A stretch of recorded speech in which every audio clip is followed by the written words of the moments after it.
మత్తయి సువార్త 5వ అధ్యాయం 1 నుండి 4 వచనాలు. మత్తయి సువార్త 5వ అధ్యాయము 1 నుండి 4 వచనాలు. ఆయన ఆ జన సమూహములను చూచి కొండ ఎక్కి కూర్చుండగా ఆయన శిష్యులు ఆయన యొద్దకు వచ్చిరి. అప్పుడు ఆయన నోరు తెరచి ఈలాగు బోధింపసాగెను. ఆత్మ విషయమై దీనులైన వారు ధన్యులు, పరలోక రాజ్యము వారిది. దుఃఖపడువారు ధన్యులు, వారు ఓదార్చబడుదురు.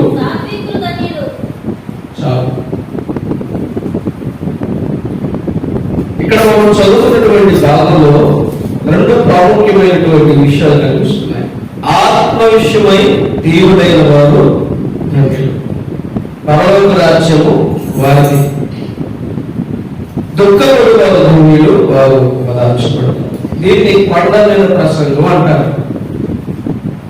ఇక్కడ 9 సార్లు ధన్యులు అని రాయబడింది. 9 సార్లు ధన్యులు అని రాయబడింది. కాబట్టి దీన్ని నవధన్యతలు అంటారు. నవ అంటే 9, నవధన్యతలు 9 ధన్యతలు ఇక్కడ రాయబడ్డాయి. రాబోయే రోజుల్లో మనం చూసే ఈ భూమి ఆకాశాలు ఉండవు, ఇవి గమనించిపోతాయి. కొత్త భూమి కొత్త ఆకాశం ఏర్పడుతుంది. ఈ రోజు మనం చూస్తున్న ఈ భూమి ఉండదు, ఆకాశం ఉండదు. ఇవి గతించిపోతాయి, లయమైపోతాయి, నాశనమైపోతాయి, పూర్తిగా నిర్వీర్యమైపోతాయి, కాల్చివేయబడతాయి అని బైబిల్ చెప్తుంది. ఈ పంచభూతాలట మిక్కిలి మహావ్యాండ్రముతో లయమైపోతాయట. ఆ తర్వాత కొత్త భూమి కొత్త ఆకాశం ఏర్పడింది. ఆ కొత్త భూమి కొత్త ఆకాశంలో యేసు ప్రభు పరిపాలన చేస్తాడు. దేవుడే భూమి మీదకి దిగి వచ్చి పరిపాలన చేస్తాడు. దాన్ని దేవుడి పరిపాలన అంటారు, దేవుడి రాజ్యము అంటారు. ఆ రాజ్యములో ఉండాలంటే ఇగో ఇవి ఉండాలని చెప్పేసి దేవుడు చెబుతా ఉన్నాడు. ఆ రాజ్యము చాలా ధన్యకరమైనటువంటి రాజ్యం. అక్కడ ఆకలి దప్పులు, మరి అన్యాయం, అక్రమం, మోసం, కుట్ర, దగ ఇవన్నీ ఏమీ అక్కడ ఉండవు. చాలా సంతోషకరమైన, చాలా ఆనందకరమైనటువంటి రాజ్యం అది. ఆ రాజ్యంలో ఉండాలంటే కొన్ని అర్హతలు కావాలి, కొన్ని క్వాలిఫికేషన్స్ కావాలి. అవి ఇక్కడ రాశారు. వాటి గురించి ఇక్కడ చెప్తున్నాడు. మొట్టమొదటిగా అక్కడ ఆ రాజ్యంలో ప్రవేశించాలంటే ఏముండాలన్నా, ఎవరు ఆ పరలోక రాజ్యంలో ప్రవేశిస్తారంటే ఆత్మ విషయమై దీనులైన వారు ఆ రాజ్యంలో ప్రవేశిస్తారు. ఆత్మ విషయమై దీనులైన వారిని దేవుడు ధన్యులు అంటున్నాడు. అర్థమవుతుందా? ఆత్మ గురించి మాట్లాడుతున్నాడు ఇక్కడ. మనం అంటే మన శరీరం కాదు, మనం అంటే మన లోపల ఉన్నటువంటి ఆత్మ. ప్రతి మనిషి లోపల ఒక ఆత్మ ఉంటుంది. ఆ ఆత్మే మనం. అర్థమవుతుందండి? ఆ ఆత్మే మనం. శరీరానికి కాదు ఈ పేరు, ఆత్మకే మనకు పెట్టబడినటువంటి పేరు. మనం అనగా చాలా మంది శరీరమే అనుకుంటారు, కానీ శరీరం కాదు. మనం అనగా ఆత్మ.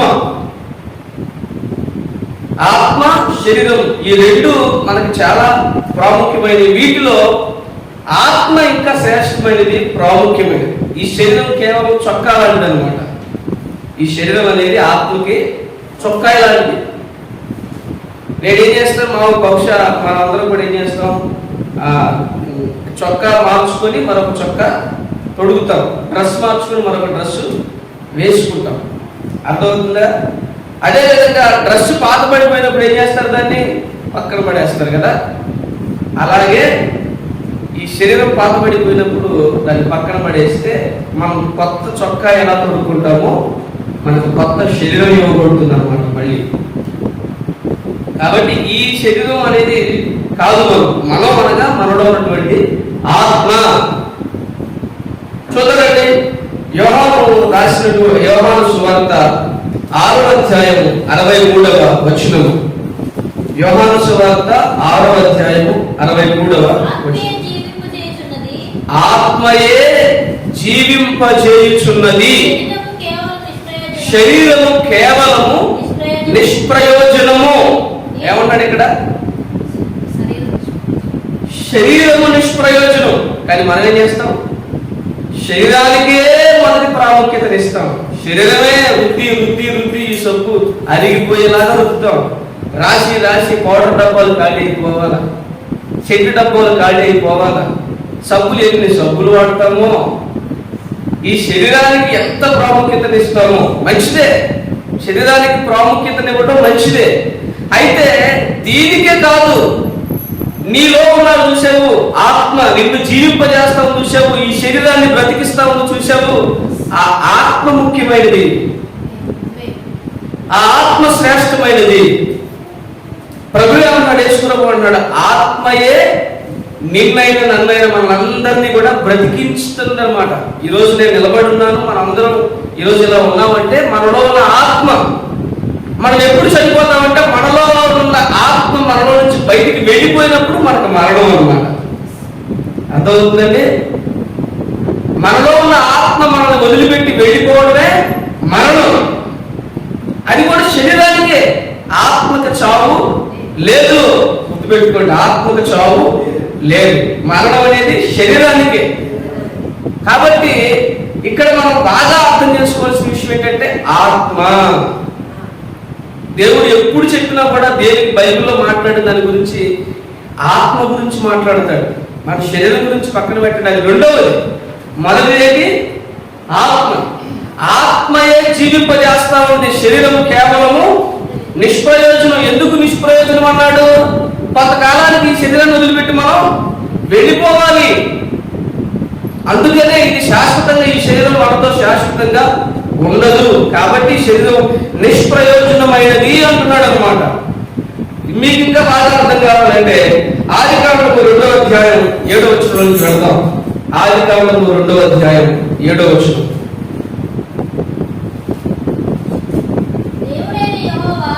దేవుడైన యెహోవా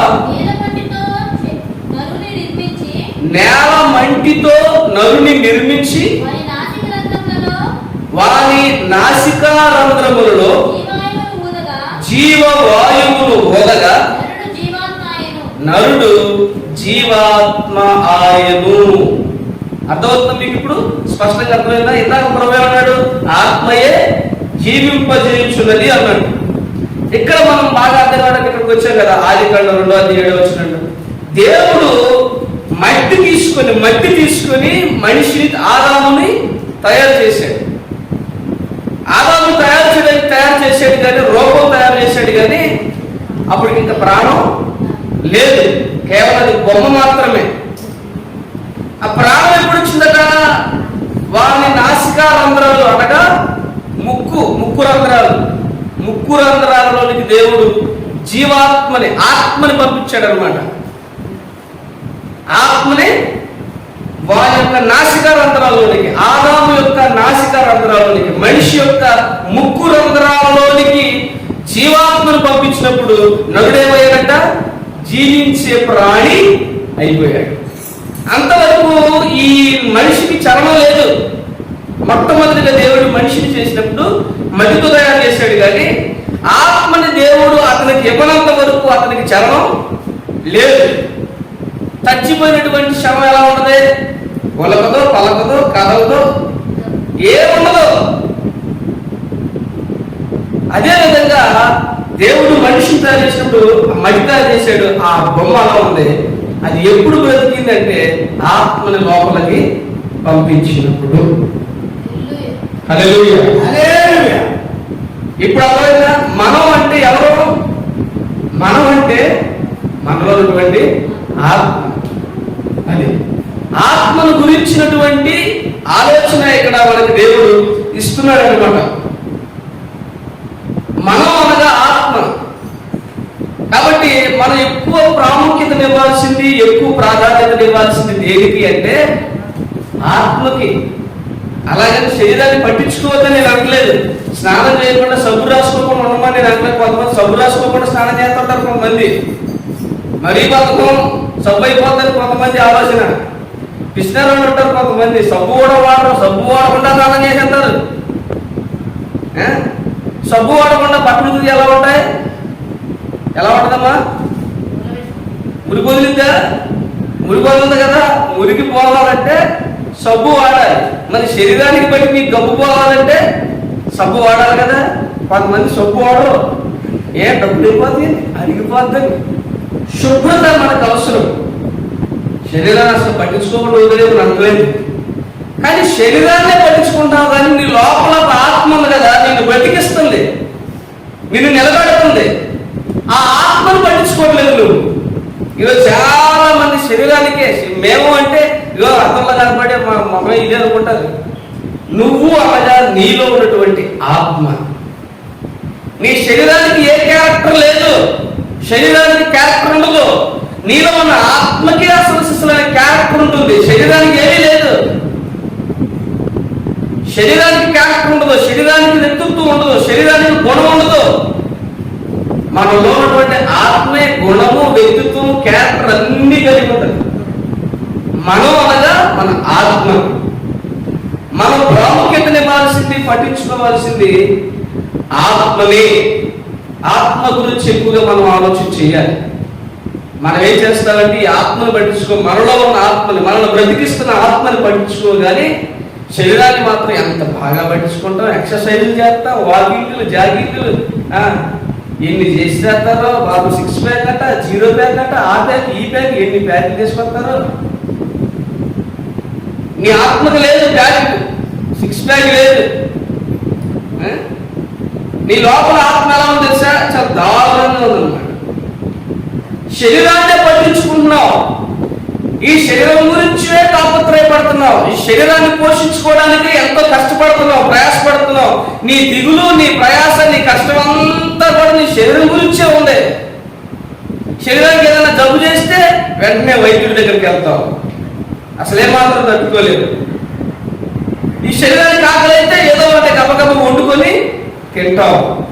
ఈ శరీరాన్ని తృప్తిపరచాలి, ఈ శరీరాన్ని బాగా చూసుకోవాలి, ఈ శరీరాన్ని శుభ్రంగా చూసుకోవాలి, ఈ శరీరాన్ని ఆరోగ్యంగా ఉంచుకోవాలి. మంచిదే, తప్పులేదు. కానీ అదే నువ్వు చేస్తున్నటువంటి పొరపాటు ఏంటంటే ఆ శరీరం మాత్రమే పట్టించుకుంటున్నావు, నీ లోపల ఆత్మని పట్టించుకోవడం. చూద్దామంటే మన దేవుడి వాక్యం ఏం చెప్తాం కదా. ఈ ఆత్మను గురించి దేవుడు మనతో మాట్లాడుతున్నాడు. ఆత్మ విషయమై దీనులైన వారు ధన్యులు అన్నాడు, కానీ శరీరం విషయమై దీనులైన వారు, బాడీ దేహం విషయమై దీనులైన వారు ధన్యులు అన్నాడా? అనలేదు. ఆత్మ, నీలో ఉన్నటువంటి ఆత్మ, నేను బ్రతికిస్తున్న ఆత్మ, నేను జీవింపజేస్తున్నటువంటి ఆత్మ, ఈరోజు నువ్వు నిలబడడానికి, నడవడానికి, మాట్లాడడానికి, పనిచేయడానికి, వీటన్నిటికీ కారణమైనటువంటి ఆత్మను నువ్వు పట్టించుకోవడం లేదు. ఆ ఆత్మ గురించి దేవుడు మాట్లాడుతున్నాడు. ఆత్మ విషయమై దీనుడైన వారు ధన్యులు. బైబిల్ ఏం చెప్తుందో ఒకసారి మనం చూద్దాం. ప్రకటన గ్రంథం 3వ అధ్యాయం 14 నుండి 19 వచనాలు. శరీరాన్ని మాత్రమే పట్టించుకొని ఆత్మను పట్టించుకోకుండా ఉన్నటువంటి మన గురించి దేవుడు మాట్లాడుతున్నటువంటి మాటలు మనం చూద్దాం. లవోదికీయలో ఉన్నటువంటి సంఘపు దూతకు ఎలాగూ రాయను, ఆమేన్ అనువాడును, నమ్మకమైన సత్య సాక్షియు, దేవుని సృష్టికి ఆది అయిన వాడు, చెప్పు సంగతులు ఏమనగా నీ క్రియలను ఎరుగుదును,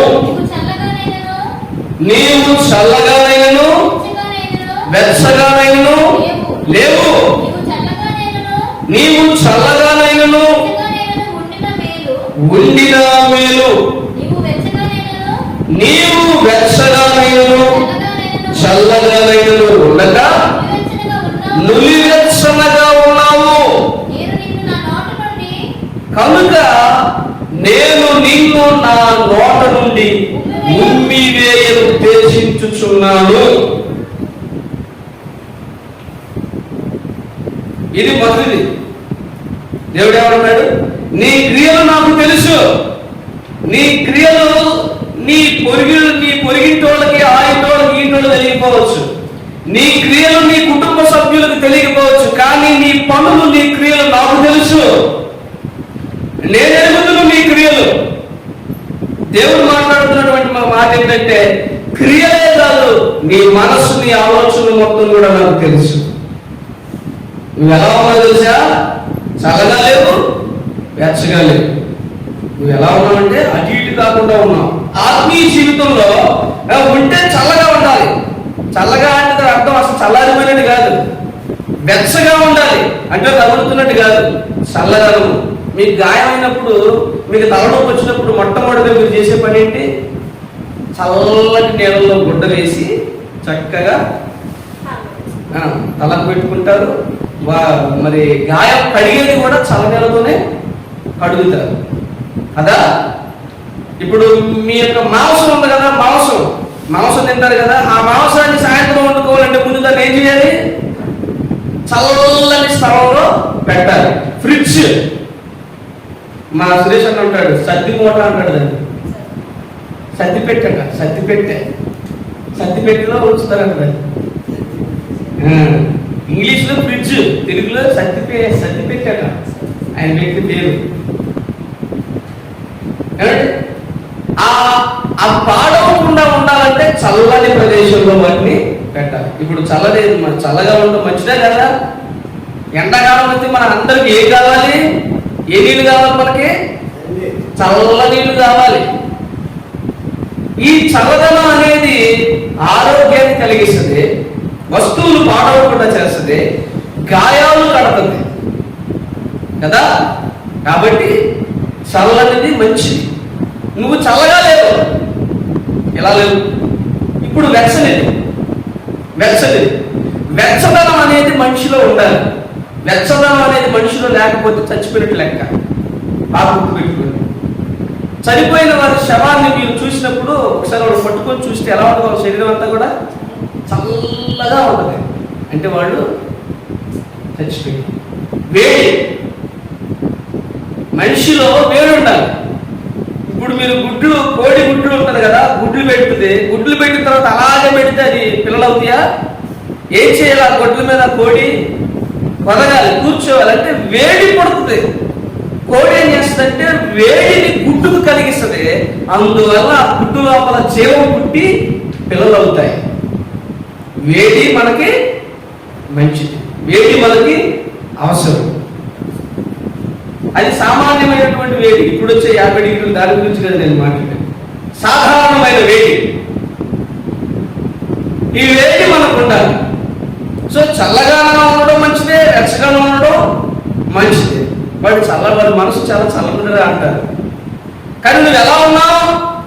అటు కాకుండా ఉన్నావు, ఇటు కాకుండా ఉన్నావు, నులివెచ్చగా ఉన్నావు.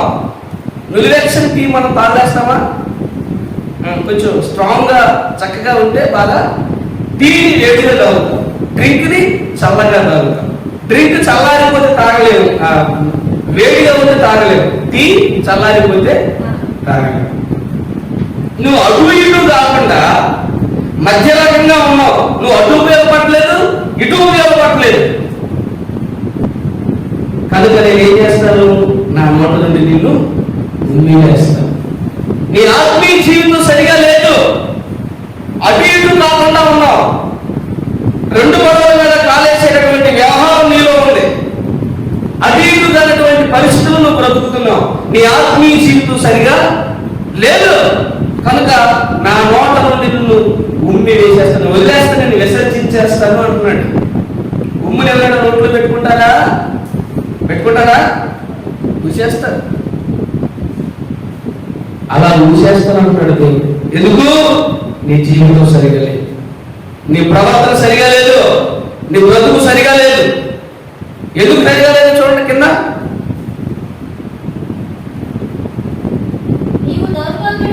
నీవు దౌర్భాగ్యుడవును, దిక్కుమాలిన వాడవును, దరిద్రుడవును, గుడ్డివాడవును, దిగంబరుడవై ఉన్నావని ఎరుగక నేను ధనవంతుడును, నేను బాగా డబ్బు సంపాదించాను, నాకు ఏం తక్కువ లేదు అని చెప్పుకుంటున్నాను.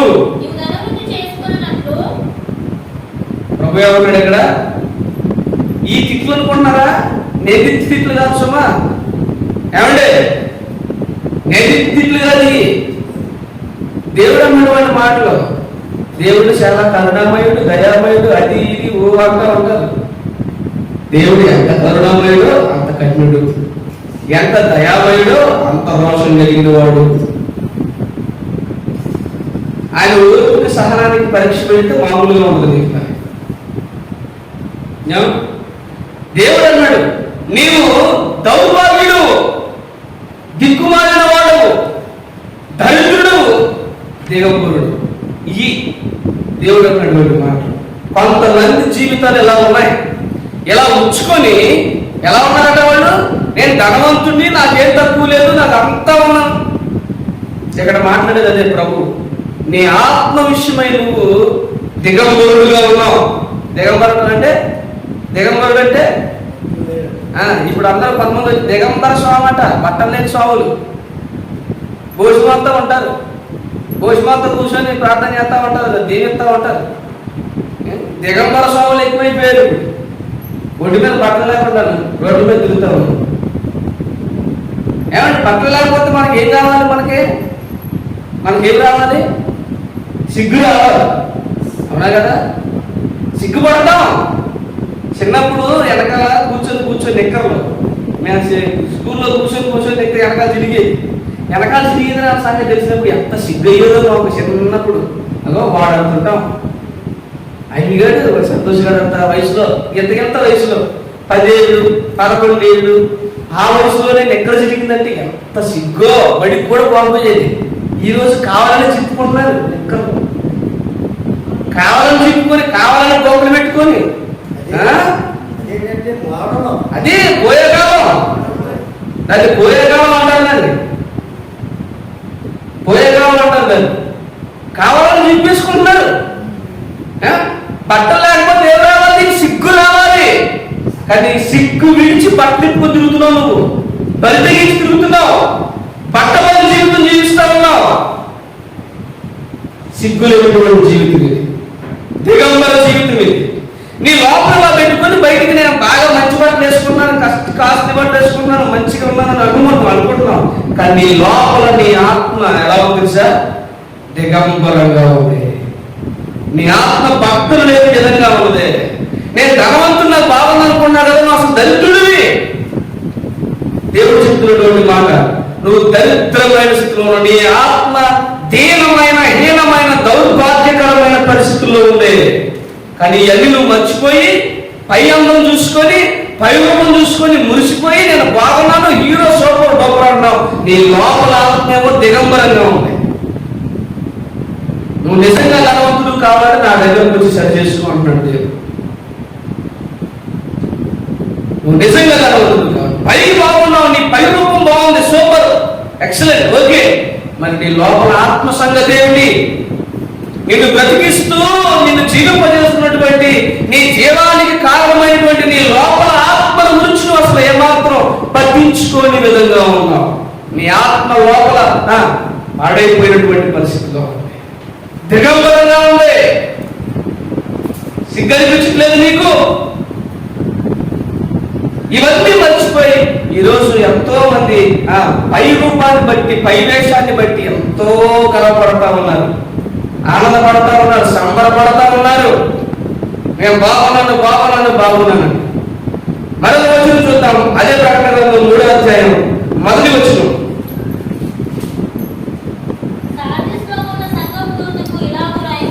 సార్దీసులో ఉన్న సంఘపు దూతకు ఇలాగూ రాయము, 7 నక్షత్రములను దేవుని 7 ఆత్మలు గలవాడు చెప్పు సంగతులు ఏమనగా, అదిగో మళ్ళీ ఇక్కడ, నీ క్రియలను నేను ఎరుగుదును. ఏమిటనగా, జీవించుచున్నావన్న పేరు మాత్రం ఉన్నది కానీ నీవు మృతుడవు. చాలు. ఏంటట, బ్రతుకుతున్నావన్న పేరైతే నీకుంది కానీ నా దృష్టిలో నువ్వేమైపోయావు, చచ్చిపోయావు. ఈ లోకంలో అందరూ నువ్వు బాగానే కనపడుతున్నావు, ఆరోగ్యంగా ఉన్నావు, బాగానే ఉన్నాడు, బలంగా ఉన్నాడు, శక్తి కంటల ఎండ తిరిగి గట్టిగా ఉన్నాడు, శుభ్రంగా అందంగా శుభ్రంగా ఉన్నాడు అని బయట అందరూ నీ గురించి చెప్పుకుంటున్నారు. కానీ నీ లోపల ఆత్మ మాత్రం చచ్చిపోయింది. ఈ లోక దృష్టిలో నువ్వు బ్రతుకున్నావు కానీ నా దృష్టిలో నువ్వు చచ్చిపోయినావు. నీ ఆత్మ ఏమైంది? చచ్చిపోయింది. చనిపోయింది నీ లోపల ఆత్మ. నీకు ఆ సంగతి తెలియదులే. పైకి మాత్రం పై రూపాలు చూసుకొని సంబరపడతా ఉన్నావు, మురిసిపోతా ఉన్నావు, బాగానే ఉన్నది. కానీ నువ్వు చనిపోయావు. జీవించుచున్న వల్ల పేరున్నది, మృతుడవే నీవు మృతుడవే. జీవించుచున్న వల్ల పేరున్నది, మృతుడవే నీవు మృతుడవే.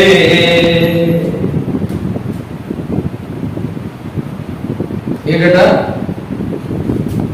జీవిస్తున్నావన్న పేరైతే ఉంది కానీ నువ్వేమైపోయావు, చనిపోయే స్థితిలో. నీ ఆత్మ జీవము లేనటువంటి పరిస్థితుల్లో ఉన్నది. మనిషి ఎలా చచ్చిపోయాడో చూద్దామండి ఒకసారి.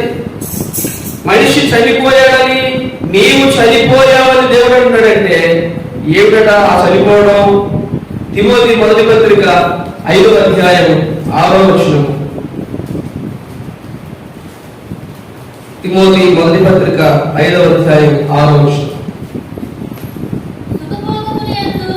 సుఖభోగములయందు ప్రవర్తించునది బ్రతుకుచుండియు చచ్చినదయుండును. ఏంటట, సుఖభోగములు. ఏ భోగాలి? సుఖభోగం. కలుపు మొక్క ఒకటి ఉంటది, కలుపు మొక్క, దాని పేరే సుఖభోగి. తెలుసా మీకు? ఒక కలుపు మొక్క పేరు సుఖభోగి. బాగా పెరుగుతున్నది అది.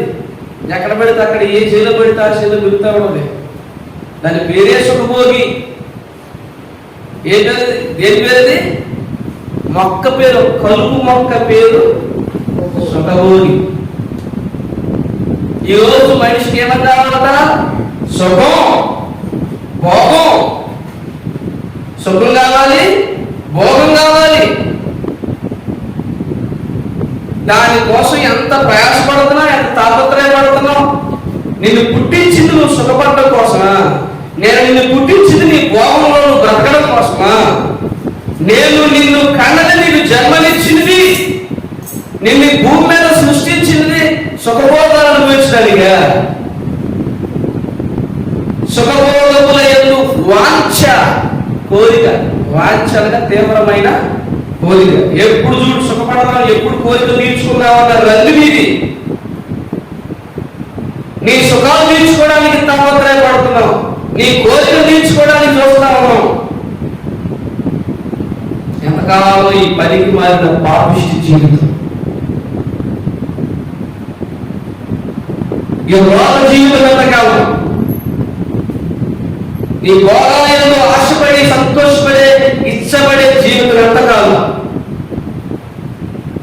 సుఖభోగముల యందు వాంఛ కలిగినది బ్రతుకుచుండియు చచ్చినదయుండును. ఎవరైనా చచ్చిపోయే స్థితిలో ఉండేది? ఎవరైనా సుఖభోగాల మీద మనసు పెట్టుకుంటారు. సుఖపడాలి, సుఖపడాలి, శరీర కోరికలు తీర్చుకోవాలి, ఆశలు తీర్చుకోవాలి అని భయంకరమైనటువంటి పాప జీవితం ఎవరైతే జీవిస్తా ఉన్నారో వారు చచ్చిన స్థితిలో ఉన్నారు. మరొక మాట చూద్దామండి. ఎఫెసీ పత్రిక 2వ అధ్యాయం 1వ వచనం. ఎఫెసీ పత్రిక 2వ అధ్యాయం 1వ వచనం. మీ అపరాధముల చేతను పాపముల చేతను మీరు చచ్చిన వారై ఉండరు. చాలు. ఏంటట, నువ్వు ఎలా చచ్చిపోయావు? నీ ఆత్మ ఎలా చనిపోయిందట? పాపముల వలన, అపరాధముల వలన. నీ పాపములు నిన్ను చంపాయి, నీ ఆత్మను చంపేశాయి. నీ దోషములు నీ ఆత్మను చంపేశాయి. మీ అపరాధముల వలన, పాపముల వలన మీరు చచ్చిపోయి ఉన్నారు. కానీ నేను బ్రతుకున్నాను, బాగున్నాను, ఎలా తిరుగుతున్నాను, నా పనులు చేసుకుంటున్నాను, తింటున్నాను, తాగుతున్నాను, తిరుగుతున్నాను, తండ్రాడుతున్నాను, ఇష్టానుసారంగా బ్రతుకుతున్నానని నువ్వు అనుకుంటున్నావు. నీ ఆత్మలో చచ్చిపోయింది అని ప్రభు. మరి నీ పరిస్థితి ఏంటి నా ప్రియమైన సహోదరి సహోదరుడు? నీ లోపల ఆత్మ గురించి దేవుడు మాట్లాడుతున్నాడు. చనిపోయినటువంటి స్థితిలో ఉంది. దేవుడు అందరికీ తెలియజేస్తున్నాడు, చచ్చిపోయావు నువ్వు, నీ పాపాల బట్టి అపరాధాల బట్టి బ్రతుకుతానికైతే బ్రతుకుతున్నావు, పేరైతే నీకు ఉంది, కానీ నువ్వు నా దృష్టిలో చనిపోయావు. నీ పాపాలు నీ ఆత్మను చంపేశాయి. దేవుడు మాట్లాడుతున్నాడు. బ్రతకాలంటే ఏం చేయాలి? మరి బ్రతకాలంటే ఏం చేయాలి? ఆత్మ విషయమై దీనులైన వారు ధన్యులు. ఏం కావాలట? దీనత్వం కావాలి. దేవుడు నీలో పాపం ఉందని చెప్పినప్పుడు, నీలో దోషం ఉందని, అపరాధం ఉందని, నేరం ఉండదని చెప్పినప్పుడు నువ్వేం చేయాలి? నిన్ను నువ్వు తగ్గించుకోవాలి. ఎవరైతే తమలో ఉన్నటువంటి ఆత్మలోనికి తొంగి చూసుకుంటారో వాళ్ళు ధన్యులు. నీ శరీరాన్ని గురించి ఎంత బాగా పట్టించుకున్నావో నీ ఆత్మను గురించి కూడా అంత బాగా పట్టించుకోవాలి. నీ శరీరం ఆరోగ్యంగా ఉన్నట్లే నీ ఆత్మ కూడా ఆరోగ్యంగా ఉండాలి. అలా లేని పక్షములో నిన్ను నువ్వు తగ్గించుకొని దేవుడి సన్నిధికి రావాలి. మనం సంతోషంగా, ఈరోజు లోకంలో కనిపిస్తున్నటువంటి సంతోషం అసలు సిసలైన సంతోషం కాదండి. నేను చెప్తున్నాను, అసలు సిసలైన సంతోషం కాదు. వాళ్ళకి సంతోషం లేకనే తాగుతూ వెంట పడతా ఉన్నారు. తాగితే సంతోషిస్తారు. సంతోషం లేకనే తిండి వెనకాల పడుతున్నారు. కొంతమంది తిండిపోతులు. తిండి తిని తిని తిని తిండి మీదే లోకమంతాను, మనసంతా తిండి మీదే. తినడంలో సంతోషం, తాగడంలో సంతోషం, తిరగడంలో సంతోషం. కాబట్టి సినిమాలు, షికార్లు ఎన్ని తిరుగుతూ ఉన్నారు. దీనికోసం సంతోషంగా ఉండడానికి, ఆనందంగా ఉండడానికి. సినిమాలు చూస్తే సంతోషం వస్తుంది వాళ్ళకి, చూడకపోతే సంతోషం ఉందా? అబ్రా గారు, సినిమాలు చూడకపోతే సంతోషం ఉందా? లేదు. సినిమాలు చూడాలి, చూస్తే సంతోషం. తాగకపోతే వాళ్ళకి సంతోషం ఉండదు. మత్తులో తోగాలన్నమాట, తోలాలి అటు ఇటు, మత్తులో మైమరిచిపోవాలి, అది సంతోషం. అది లేకపోతే లేదు. అదే సంతోషం అంటే. ఏదో చేస్తే వచ్చేది సంతోషం అంటే కానే కాదు. సంతోషానికి కర్త యేసుక్రీస్తు. సంతోషాన్ని ఇచ్చేది ఆయనే. సంతోషం అనేది తింటే వచ్చేది కాదు, తిరిగితే వచ్చేది కాదు. మనలో నుండి ఆ స్వాభావికంగా పుట్టాలి సంతోషం అనేది. సినిమా చూస్తున్నప్పుడు సంతోషం, కొత్త బట్టలు వేసుకుంటే సంతోషం ఉంటారు, లేకపోతే సంతోషం ఉండదు. వాళ్ళకి ఆనందం ఉండదు. వాళ్ళు అనుకున్నది చేస్తే వాళ్ళ సంతోషం, లేకపోతే సంతోషం ఉండదు. ఎలాంటిది అన్నమాట సంతోషం? ఈ లోకంలో కనబడే సంతోషం. కానీ అసలు సిసలైన సంతోషం ఎప్పుడు వస్తుంది తెలుసా? నీ ఆత్మ సంతోషంగా ఉన్నావు. హల్లెలూయా. నీ లోపల ఆత్మ సంతోషంగా ఉంటే నీకు సంతోషం. నీ బాగా అర్థం కావడం కోసం చెబుతారు. చెట్టు బాగా ఉండాలంటే, చెట్టుకు కాయలు కాయాలంటే, చెట్టు ఫలవంతంగా, చెట్టు పచ్చగా కళకళలాడుతూ ఉండాలంటే ఏ బాగుండాలి? చెట్లో చెప్పండి, చెట్లో ఏ బాగుండాలి? గట్టిగా చెప్పండి. నీరు కావాలంటే గట్టిగా. వేరు. ఏం కావాలి? నీరు. నీరు కాదు, వేరు. నీరుంటే ఏం చచ్చిపోయింది అనుకోండి, ఏం ప్రయోజనం? చెట్టు బ్రతకాలంటే, చెట్టు పచ్చగా కళకళలాడుతూ ఉండాలంటే దానికి ఏం కావాలంటే కింద వేరు బాగుండాలి. అదవుతుంది నీకు. చెట్టు వేరు బాగుంటే, చెట్టు వేరు ఆరోగ్యంగా ఉంటే పైకి చెట్టు వేరు కనిపిస్తుందా మనకు? అసలు కనపడదు. చెట్టు వేరు బయటికి కనిపించదు, భూమి లోపల ఎక్కడో ఉంటది, అదే మొక్కను బ్రతికిస్తుంది.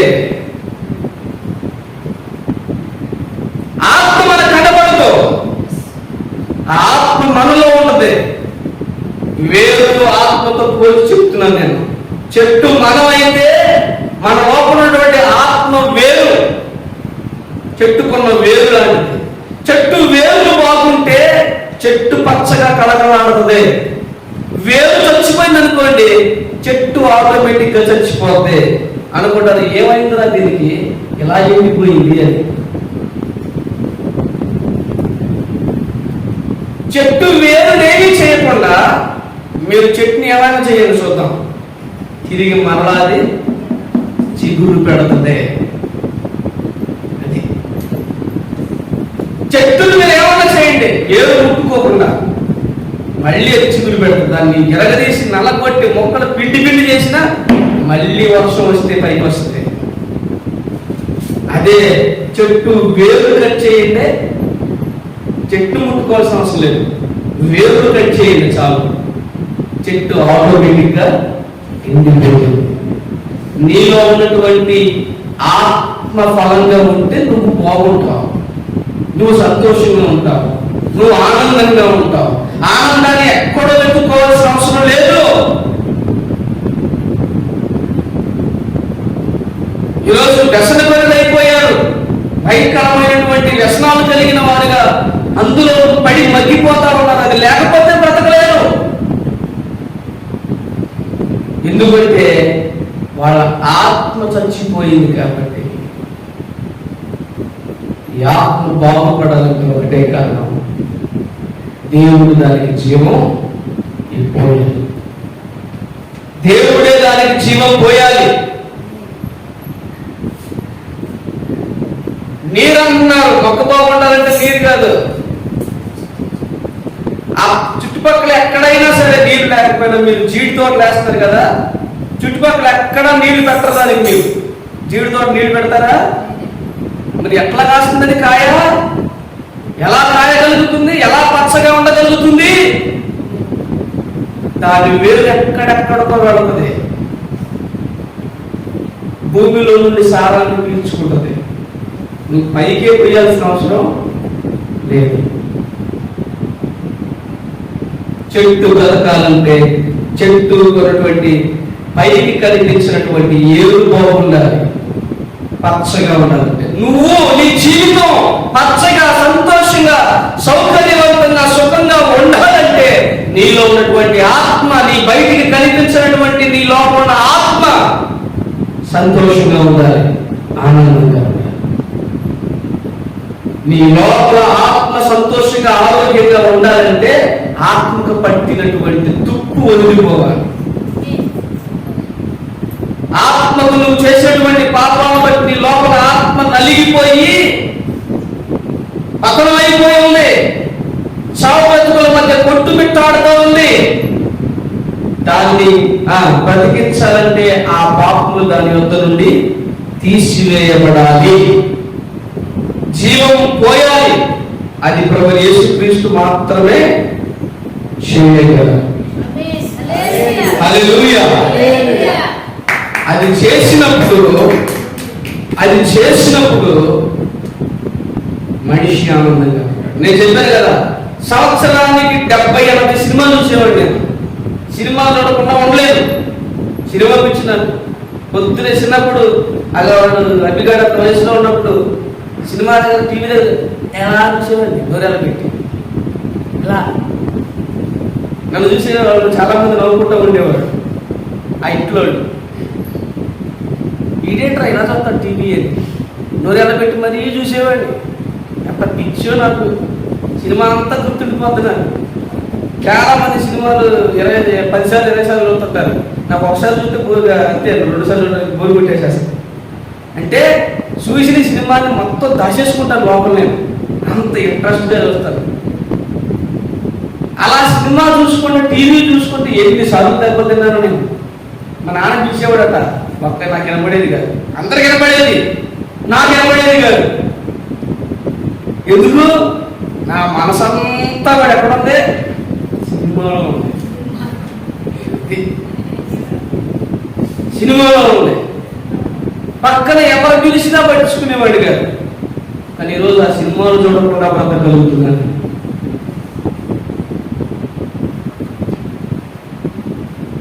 నాకున్న చెడు అలవాట్లు మానుకొని ఈరోజు సంతోషంగా ఉండగలుగుతున్నాను.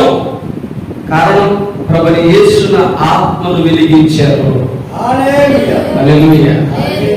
ప్రభుని యేసున పాప భారమంతటిని తొలగించారు. హల్లెలూయా.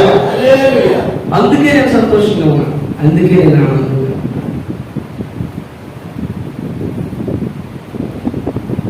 నీలో ఏది ఆనందం, ఏది నీ లోపల సంతోషం, ఏది నీ జీవితంలో నెమ్మది, ఏది నీ జీవితంలో సమాధానం? ఎందుకు దాన్ని అనుభవించలేకపోతున్నావు?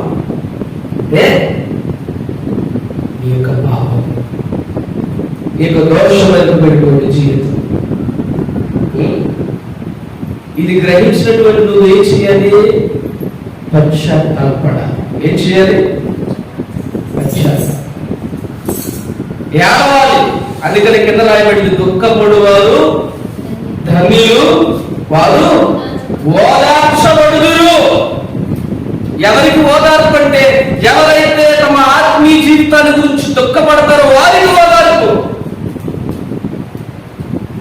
వారికి దేవుడు ఓదార్పునిస్తాడు, ఎవరికి పడితే వాళ్ళకి కాదు. ఎవరైతే ఆత్మీయ జీవితాన్ని గురించి చింతపడతారో, దుఃఖపడతారో, అయ్యో నేను ఆత్మీయంగా చాలా బలహీనంగా ఉన్నానే, కానీ నువ్వేం చేస్తావు? అయ్యో నా పంట పండలేదే, అయ్యో నా వ్యాపారంలో నష్టం వచ్చేసిందే, అయ్యో నా కుటుంబంలో ఇబ్బందులే, అయ్యో నా కుటుంబంలో కష్టం, అయ్యో నాకు అది లేదు, అయ్యో నాకు ఇది లేదు. ఇది ఏడుపడతాను. ఏనాడైనా నీ ఆత్మీయ జీవితం గురించి ఏడ్చావు? ఏనాడైనా నీ ఆత్మీయ జీవితం గురించి దుఃఖపడ్డావు, చింతపడ్డావు? అది లేదు. దాని గురించి చింత ఉంటుంది, కానీ ఈ లోకంలో అన్నింటి గురించి చింత మనకుంటుంది. ఏది ముఖ్యం? 2 రకాలైనటువంటి దుఃఖాలు ఉన్నాయి. 2 రకాలైనటువంటి దుఃఖాలు. కొరింథీ 2వ పత్రిక 7వ అధ్యాయం 8 నుండి 10 వచనాలు. 2 రకాలైన దుఃఖాలు. కొరింథీ 2వ పత్రిక 7వ అధ్యాయం 8 నుండి 10 వచనాలు.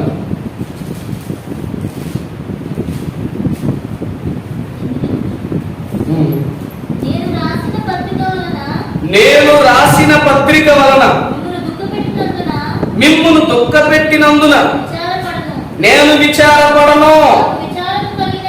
నాకు విచారం కలిగినను నా పత్రిక మిమ్మును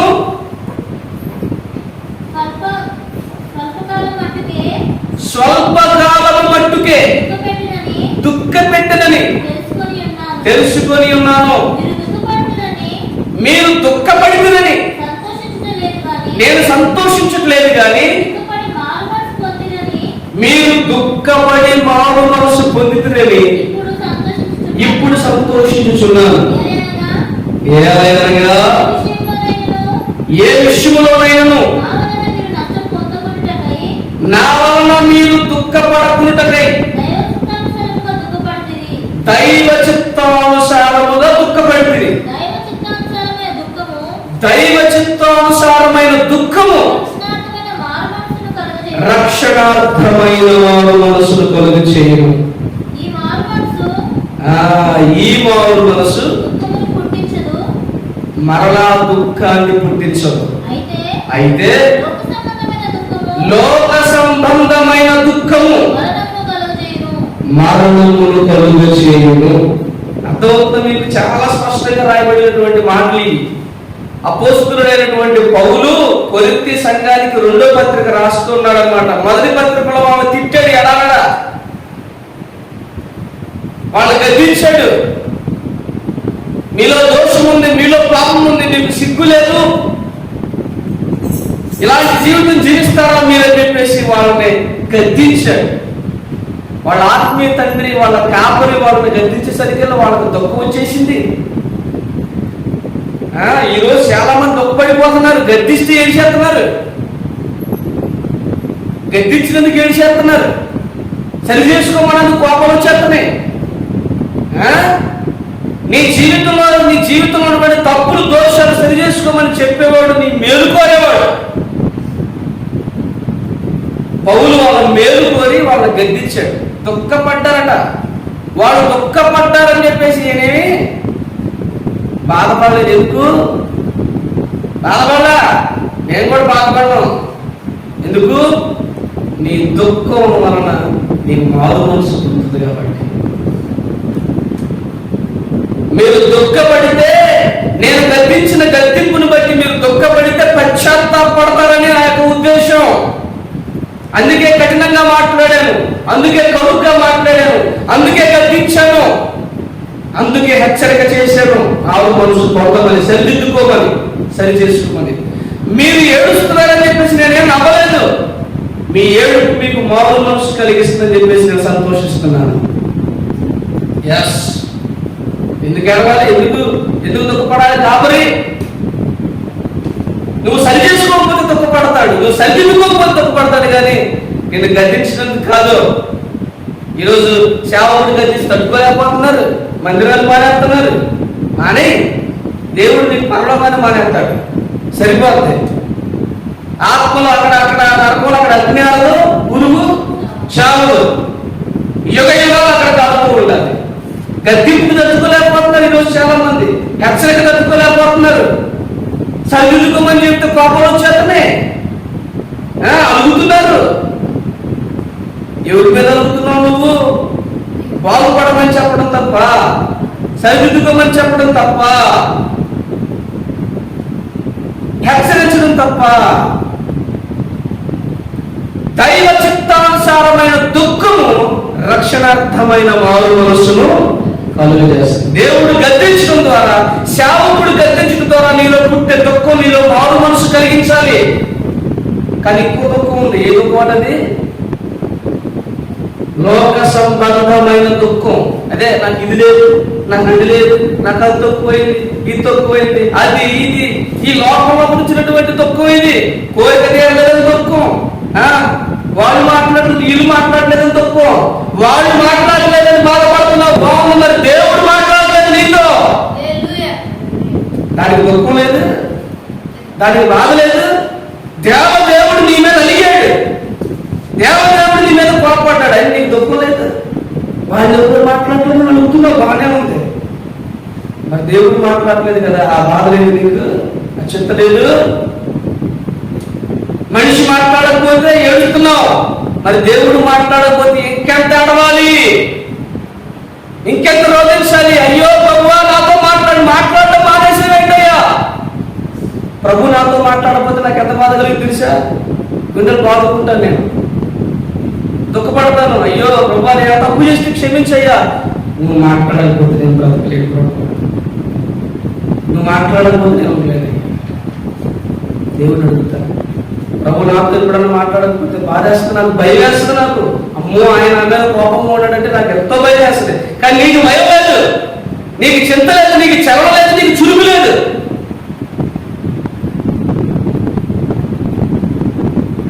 ఏ జీవితం అది? ఈ లోకాల గురించి అయితే మాత్రం బాగా ఏడుతున్నాం, కానీ రక్షణార్థమైన మారు మనసు కలగజేసినటువంటి ఆ మారు మనసు మరలా నేను నేర్పించదు. దేవుడిచ్చే మారు మనసు మరలా నీకు దుఃఖాన్ని పుట్టించదు. నీ బ్రతుకంతా ఏడుపే, ఎందుకంటే నీకు దేవుడి చిత్తానుసారమైన ఏడుపు లేదు కాబట్టి. నువ్వు ఏడుస్తూ బ్రతుకుతా ఉన్నావు, ఏడపైన నీ బ్రతుకంతా ఏడుపు బ్రతుకు అయిపోయింది. ఎందుకు? దేవుడిచ్చి ఏడుపు వద్దనుకున్నావు నువ్వు, దేవుడి గద్దెంపు వద్దనుకున్నావు నువ్వు, దేవుడి శిక్షణ వద్దనుకున్నావు నువ్వు. అందుకే నీకు ఏడపైన ఏడుపు. దేవుడి దగ్గర ఏడ్చిన వాడికి ఎక్కడ ఏడవడం. హల్లెలూయా. అర్థమవుతలేదు మీకు? దేవుడి దగ్గర ఏడ్చిన వాడు ఎక్కడైనా ఆనందంగా ఉంటాడు, ఎక్కడైనా సంతోషంగా ఉంటాడు. దేవుడి దగ్గర ఏడవని వాడు, దేవుడి దగ్గర పశ్చాత్తాపడిన వాడు జీవితం మొత్తం ఏడుస్తూనే ఉంటాడు. వాడు పైకి నవ్వచ్చు కానీ వాళ్ళ లోపల ఏడిపే, వాళ్ళ జీవితంలో ఏడిపే. వాళ్ళ ఆత్మలో సంతోషం ఉండదు, ఆనందం ఉండదు, నెమ్మది ఉండదు. పైకి మాత్రం బాగా ఉంటారు, పౌడర్ రాసుకొని శుభ్రంగా స్నానాలు చేసి కట్టి బయటికి బాగుంటారు, లోపల మాత్రం ఉండదు సంతోషం. నువ్వు దేవుడి దగ్గర ఏడ్చిన వ్యక్తివైతే ఎవరి దగ్గర ఏడవలసిన పని లేదు. దేవుడి దగ్గర ఏడ్చినటువంటి వ్యక్తిని దేవుడు పట్టుకుంటాడు, విడిచిపెట్టడు, కన్నీరు తుడుస్తాడు. ఆయనే నీ కళ్ళ ప్రతి బాష్ప బిందువును తుడిచి వేస్తాడు. నువ్వు దేవుడి దగ్గర ఏడవడం లేదు కాబట్టి, దేవుడి దగ్గర నువ్వు పశ్చాత్తాపడలేదు కాబట్టి ఎక్కడ పడితే అక్కడ ఏడవలసిన పరిస్థితి కాబట్టి నువ్వు సరిదిద్దుకుంటే, సరిచేసుకుంటే ఎంత బాగుంటుంది. దుఃఖపడు వారు ధన్యులు, ఓదార్చబడదు. ఈ లోకంలో నీకు ఎక్కడ ఓదార్పు దొరకదు. అసలు సిసలైన ఓదార్పు దేవుడి పాదాల దగ్గర మాత్రమే దొరుకుతుంది. ఆయన మాత్రమే నీ బాధను అర్థం చేసుకుని సంపూర్ణంగా నిన్ను ఓదార్చగలిగిన వాడు. ఆయన తప్ప నిన్ను సంపూర్ణంగా ఓదార్చగలిగిన వారు ఎవ్వరూ లేరు. ఆయన దగ్గర ఏడు, ఆయన దగ్గర పశ్చాత్తాపడు, ఆయన దగ్గర బాధపడు, ఆయన దగ్గర దుఃఖపడు. ఆయన నిన్ను సంపూర్ణంగా అర్థం చేసుకుంటాడు, ఓదారుస్తాడు. కానీ మనం వాళ్ళ దగ్గర ఏడవాలని, వీళ్ళ దగ్గర ఏడవాలని తాపత్రయపడతా ఉంటారు. ఎంతకాలం వాళ్ళ ఓదార్పు? ఎంతకాలం? ఈరోజు ఓదార్చిన వాళ్ళు రేపొద్దున నీ మీద దాడికి దిగుతారు, నిన్ను దూషిస్తారు, ద్వేషిస్తారు. కానీ నా ప్రభు ఎప్పుడు కూడా నిన్ను దూషించడు, నా ప్రభు ఎప్పుడు కూడా నిన్ను ద్వేషించడు. తన యొద్దకు వచ్చి కన్నీరు కార్చు వారి దుఃఖాన్ని దేవుడు తొలగించి తన మీద వేసుకుంటాడు ఆ భారాన్ని. అందుకే మీ చింత యావత్తు నా మీద వేయమంటాడు.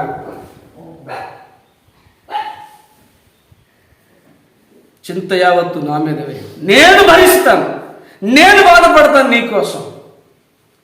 దేవుడి దగ్గరకు వచ్చి ఓదార్పు ఎందుకు పొందుకుంటున్నారంటే, దేవుడి దగ్గరకు వచ్చి కన్నీరు గార్చిన వాళ్ళ ఆ బాధను దేవుడు ఏం చేస్తాడు, తీసి వాళ్ళలో నుంచి తీసి తన మీద వేసుకుంటాడు. దాన్ని, ఆ భారాన్ని తన మీద పెట్టుకుంటాడు. అందుకే వాళ్ళకి బాధ ఉండదు. ఈ లోకంలో ఓదార్చే వాళ్ళు 4 మంచి మాటలు చెప్తారు, కానీ నీ లోపల ఉన్న బాధను భరించలేరు. నీ లోపల ఉన్న బాధను వారు తీసుకోరు. వాళ్ళ బరువుని నీ బరువును వాళ్ళ మీద వేసుకోవడానికి ఇష్టపడరు. 4 మాటలు, మంచి మాటలు అయితే చెప్తారు, ఓదార్పు మాటలు, కానీ నీ బాధను తీసివేయగలిగిన వాళ్ళు ఎవరు లేరు. నువ్వు బరువు మోస్తా ఉంటే ఇలా కాదు అలా మోయి అంటారు, కానీ ఆ బరువు నాకీ అనేవాళ్ళు ఎవరు లేరు. కానీ ప్రభువైన యేసుక్రీస్తు ఒక్కడు మాత్రమే నీ బరువును నాకీ నేను మోస్తాను. నువ్వు బాధపడద్దు, నువ్వు దుఃఖపడద్దు, నువ్వు చింతపడద్దు, నేను మోస్తాను నీ బరువు. ఇది దైవ చిత్తానుసారమైనటువంటి దుఃఖము. ఈ పరిస్థితిని అర్థం చేసుకొని 2 వ్యక్తులు దేవుడి దగ్గరకు వచ్చి పశ్చాత్తాపడ్డారు, కన్నీరు గార్చారు. ఎవరంటే లూకాసు వార్త 18వ అధ్యాయం 9 నుండి 14 వచనాలు నేను ఈ మాటలు చెప్పి నేను ముగించేస్తాను. ఈ సంగతి తెలుసుకొని, ఈ తమ ఆత్మ విషయమైనటువంటి పరిస్థితి తెలుసుకొని దేవుడి దగ్గరకు వచ్చి దుఃఖపడిన వారు 2 ఉన్నారు మనకు బైబిల్. చాలా మంది అక్కడ 2 గురించి చెప్తున్నాను, నేను సమయం లేదు కాబట్టి. లూకాసు వార్త 18వ అధ్యాయం 9 నుండి 14 వచనాలు. తామే నీతిమంతులమని తమ్ము నమ్ముకొని ఇతరులను తృణీకరించి వారిని గురించి ఆయన ఉపమానం చెప్పెను. ప్రార్థన చేయుటకై 2 మనుషులు దేవాలయంలోకి వెళ్ళి, వారిలో ఒకడు భక్తిపరుడు అని పేరు కలిగిన వాడు, ఇంకొకడు సుంకరి పాపి అని పేరు కలిగిన వాడు. ఈ భక్తిపరుడు అనేవాడు నిలబడి, దేవా, నేను దొంగను కాదు, నేను అన్యాయం చేసేవాడిని కాదు, నేను వ్యభిచారిని కాదు, ఇతర పాపిష్టి మనుషుల వల్ల నేను లేను, ఇగో నా పక్కన ఇగో వీడు మోకరించి ప్రార్థన చేస్తాడు చూసినవా, వీళ్ళంటుడు కూడా కాదు. నేను చాలా నీతిమంతుణ్ణి, నేను చాలా భక్తిపరుని, నీకు స్తోత్రాలు ప్రభువా, వారానికి 2 సార్లు ఉపవాసం చేస్తాను, నాకు వచ్చిన సంపాదనలో నీ దశంభాగం ఇస్తాను ప్రభువా అని ప్రార్థన చేస్తా ఉన్నాడు. అయితే ఈ పక్కన ఉన్న 2వ వాడు, ఈ పాపి అని ముద్ర వేయబడిన వాడు దూరంగా నిలబడి ఆకాశం వైపు కన్నులెత్తడానికి కూడా ధైర్యం చాలక, తప్పు చేసిన వాడు ఏం చేస్తాడంటే కళ్ళల్లోకి చూసి మాట్లాడలేడు. తప్పు చేసిన వాడు తలదించుకుంటాడు, కళ్ళల్లోకి సూటిగా చూసి మాట్లాడలేరు. ఈ పాపి అనేవాడు తన పాపాన్ని తెలుసుకున్నాడు, పశ్చాత్తాపంతో తిరిగి ప్రభు దగ్గరకు వచ్చి కళ్ళల్లో కళ్ళు పెట్టి చూడలేక తల దించుకొని గుండెలు బాదుకుంటున్నాడు.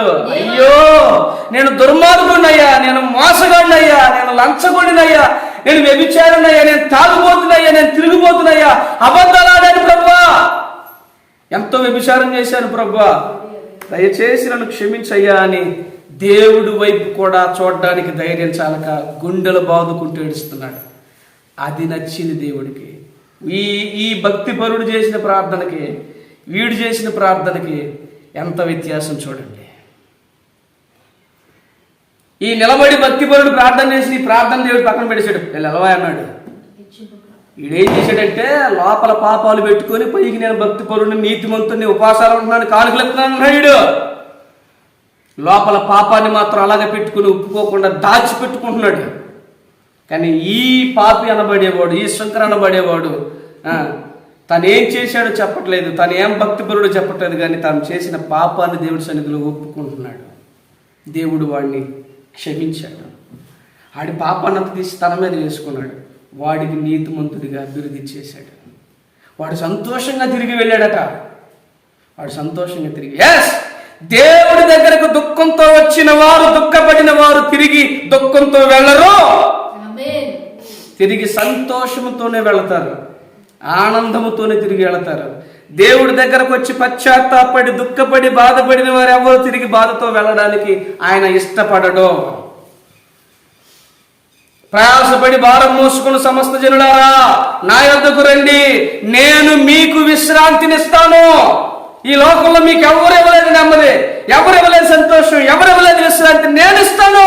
నీ బరువు నేను మోస్తాను, నీ భారాన్ని నేను తీసుకుంటాను, నీ బాధ్యతను నేను వహిస్తాను. నా దగ్గరకు రా. ఎంతకాలం నాకు దూరంగా ఉంటావు, ఎంతకాలం ఒక్కదానివే ఒక్కడివే ఏడుస్తూ ఉంటావు, నేను పట్టుకుంటాను, నేను భరిస్తాను నేను అని ప్రభువు అన్నాడు.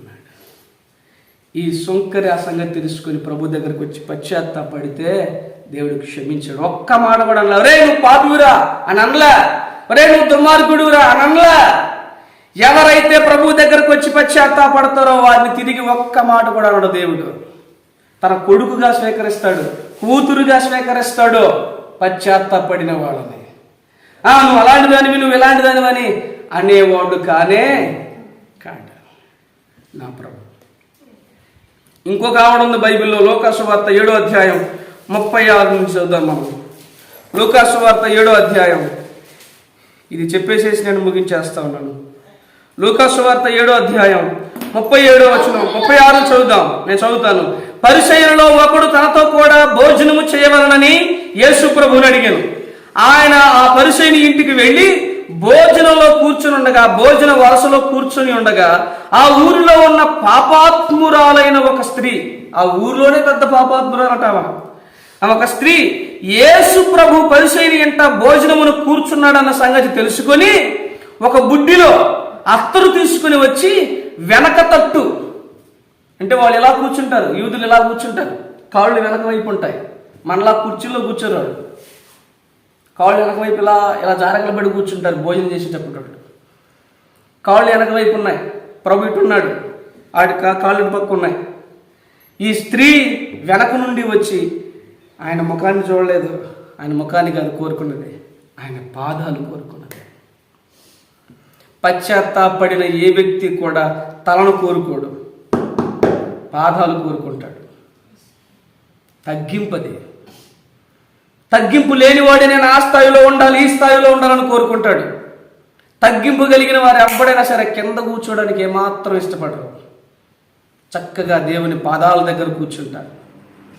ఈమె తగ్గింపు కలిగింది కాబట్టి వెనక నుండి వచ్చి యేసు ప్రభు పాదాల దగ్గర కూర్చున్నది. అత్తరు తీసుకుని వచ్చి వెనక తట్టు ఆయన పాదం దగ్గర నిలబడి ఏడుస్తూ ఉందట తీవ్రంగా. ఎంతమంది ఉందో తెలుసు అక్కడ? సీక్రెట్ గా జరిగింది కాదు ఇది. ఏమండి, సీక్రెట్ గా జరిగింది కాదు ఇది. యేసు ప్రభు అంటేనే ఆయన వెనకాల కొన్ని వందల మంది ఉంటారు. 12 మంది శిష్యులు ఎప్పుడు అంటే ఉంటారు. ఆయనతో ఆ 12 మందితో ఇంకో కొంతమంది స్త్రీలు ఉంటారు. ఏదన్నా సరే ఒక 30-20 మంది అక్కడ పోయి ఉన్నారు. చాలా మంది పురుషులే ఉన్నారు, ఒక 3-4 మాత్రమే స్త్రీలు ఉన్నారు. అంతమందిలో కూడా అవి సిగ్గుపడకుండా యేసు ప్రభు పాదాల దగ్గరికి వచ్చి ఏడుస్తూ ఉన్నది. మనసులో ఏడవట్లా, అందరూ చూస్తున్నారు ఆమె, అందరూ చూస్తున్నారు, అందరూ వింటున్నారు ఆ ఏడుపుని. ఏడ్చుచు కన్నీళ్లతో ఆయన పాదములను తడిపి, దేంతో తడిపిందట? బయట నీళ్లు తీసుకొచ్చి కాదు, తన కన్నీళ్లతో యేసు ప్రభు పాదాలను తడిపింది. చూసారా ఎంత దుఃఖపడుతుంది? చూసారా? తాను పాపినన్న సంగతిని గుర్తించి దేవుడు ఒక విషయాన్ని నీకు బయలుపరిస్తే నువ్వు ఒప్పుకొని పశ్చాత్తాపడటానికి సంతోషిస్తాడు, ఆనందిస్తాడు. దేవుడు నీతో మాట్లాడి నీలో తప్పు ఉంది, నీలో పాపం ఉంది, నీలో భయంకరమైన జీవితం ఉంది, దాన్ని వదిలిపెట్టినప్పుడు నువ్వు పశ్చాత్తాపడితే ఆయనకి ఇష్టం, లేదంటే ఆయనకి కష్టం. ఆమె పశ్చాత్తాపడింది. కన్నీళ్లతో ఆయన పాదములను తడిపి తన తల వెంట్రుకలతో తుడిచి ఆయన పాదములను ముద్దు పెట్టుకొని, ఏమండి, పాదాలకు నమస్కారం చేయడం పక్కన పెట్టండి, పాదాలనే ముద్దు పెట్టుకున్నదట, అరికాళ్ళు ముద్దు పెట్టుకున్నదట. ఆమె ఎంత పశ్చాత్తాపడుతుందో చూసారా? ఎందుకు యేసు ప్రభు పాదాల దగ్గరికి వచ్చి ఆయన పాదాలనే తడిపింది, ఆయన పాదాలనే ముద్దాడిందంటే ఆయనే ఆమెను ప్రేమించాడు కాబట్టి, ఆయనే ఆమె పాపాల కోసం రక్తం కార్చాడు కాబట్టి, ఆయనే ఆమె కోసం భూమికి దిగి వచ్చాడు కాబట్టి. ఇంకెవరు రాలా, ఎవరు నీ పాపాలు మొయ్యలా. ఈ లోకంలో ఎంతో మంది దేవుడు అనబడిన వాడు ఉన్నారు, కానీ నీ పాపాలను మోసింది ప్రభువైన యేసుక్రీస్తు ఒక్కడే. ఎంతో మంది ఉన్నారు, కానీ నిన్ను నిన్నుగా ప్రేమించింది యేసు ప్రభు ఒక్కడే. నీ కోసం తన ప్రాణాన్ని దానం చేశాడు, తన రక్తాన్ని కార్చాడు. ఆమె ఆ సంగతి గుర్తించి ఆయన పాదములను తడిపి తల వెంట్రుకలతో తుడిచి ఆయన పాదములను ముద్దు పెట్టుకొని ఆ అత్తరు వాటికి పూసెను.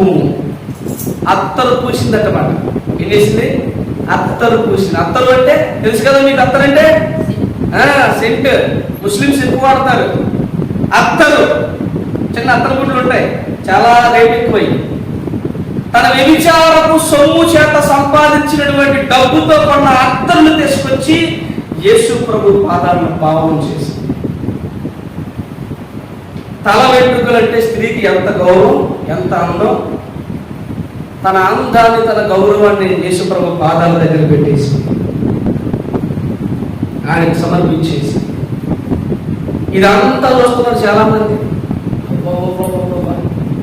దుర్మార్గురాలు ఇది, పాపిష్టిది ఇది, ఈ విచారం చేసే స్త్రీ ఇది, యేసు ప్రభువును పట్టుకుంది. ఏ నిజంగా దేవుడైతే కనుక ఆ ఎవరో గుర్తుపట్టాలి అనుకుంటున్నారు మనసులో. ఆయన దేవుడు కాడా? చెప్పేశాడు, వాళ్ళందరితో చెప్పేశాడు. ఆ పాపిష్టిన సంగతి తెలుసు ఆయనకి. మాట్లాడాడు, అందరితో మాట్లాడాడు. ప్రభువే అన్నాడు చూడండి 44వ వచనం నుంచి, యేసు ఆ స్త్రీ వైపు తిరిగి సీమోనుతో ఇట్లనెను, ఈ స్త్రీని చూచుచున్నావే, నేను నీ ఇంట్లోనికి రాగా నువ్వు నా పాదములకు నీళ్ళు లేదు, కానీ ఈమె తన కన్నీళ్లతో నా పాదములు తడిపి తన వెంట్రుకలతో తుడిచెను. నీవు నన్ను ముద్దు పెట్టుకోలేదు, కానీ నేను లోపలికి వచ్చినప్పటి నుండి ఏం చేస్తున్నా? ముద్దు పెట్టుకునుట మానలేదు. వచ్చిన దగ్గర నుంచి అటండి, అంటే ఒక్కసారి ముద్దు పెట్టుకోలేదండి. ఏమంటే ఒక్కసారి ముద్దు పెట్టుకోలేదండి. యేసు ప్రభు పాదాలను వచ్చిన దగ్గర లోపలికి వచ్చింది మొదలుకొని ఆమె యేసు ప్రభు పాదాలను పట్టుకొని ముద్దు పెట్టుకుంటూనే ఉన్నది. ముద్దు పెట్టుకోవడం మానలా. ఎంత పశ్చాత్తాపం చూడండి, ఎంత తగ్గింపు చూడండి. కాలు పట్టుకోవడానికి మనం కంగారెడిపోతాం. మోకరించడం అంటే కొంతమందికి ఎక్కువ ఇదైపోద్ది. చిన్నతనం మోకరించడం అంటే. కానీ ఏమేం చేస్తుంది? ఏకంగా ముద్దు పెట్టుకుంటా ఉంది యేసు ప్రభు పాదాలని. మనకున్న భక్తి, ఏమకున్న భక్తి ఒకసారి ఆలోచించండి. ఎలా ఉంటుంది? ఆమె మీరు నన్ను ముద్దు పెట్టుకోలేదు, కానీ నేను లోపలికి వచ్చినప్పటి నుండి ఈమె నా పాదములు ముద్దు పెట్టుకునటం మానలేదు. నీవు నూనెతో నా తల అట్టలేదు, కానీ ఈమె నా పాదములకు అత్తరు పూసింది. ఆమె విస్తారముగా ప్రేమించను గనుక ఆమె యొక్క విస్తార పాపములు క్షమించబడదని నీతో చెప్పుచున్నాను. ఎవరికి కొంచెముగా క్షమింపబడునో వాడు కొంచెముగా ప్రేమించనని చెప్పి నీ పాపములు క్షమింపబడి ఉన్నవి అని ఆమెతో నేను యేసు ప్రభు నన్ను కొంతమంది అంటారు, అన్నా మీరు దేవుని బాగా ప్రేమిస్తారన్నా అంటారు కొంతమంది. ఎస్, నేను బాగా ప్రేమిస్తాను. నాకు ఆయన అంటే చాలా ఇష్టం. ఆయన కోసం చచ్చిపోవడానికి కూడా ఇష్టం. ఎందుకు? నేను ఆయన బాగా క్షమించాను. నేను చాలా దుర్మార్గమైన పనులు చేశాను. భయంకరమైన పాప జీవితం నాది, రోగ జీవితం నాది, అసహ్యమైన వ్యభిచార జీవితం నాది. అయినా కూడా నా ప్రభువు నన్ను క్షమించాడు కాబట్టి నాకు ఆయన ఎంతో ఇష్టం. ఈ లోకంలో ఉన్న అందరికంటే నాకు ఆయన ఎక్కువ ఇష్టం. ఆయన కోసం చచ్చిపోవడానికి ఆయన నన్ను ఎక్కువగా క్షమించాడు. ఆయన నా యొక్క ఎక్కువ రుణాన్ని తీర్చేశాడు. ఎక్కువ అప్పులు కొట్టేసిన వాడికి ఎక్కువ సంతోషం. అవునా కదా? 50 రూపాయలు అప్పు కొట్టేసిన వాడికి ఎక్కువ సంతోషమా? 5 కోట్ల రూపాయలు అప్పు కొట్టేసిన వాడికి ఎక్కువ సంతోషమా? 50 రూపాయలు అప్పు కొట్టేసినాడు, కొట్టేసాడులే మంచి పని చేశాడు అనుకుంటాడు.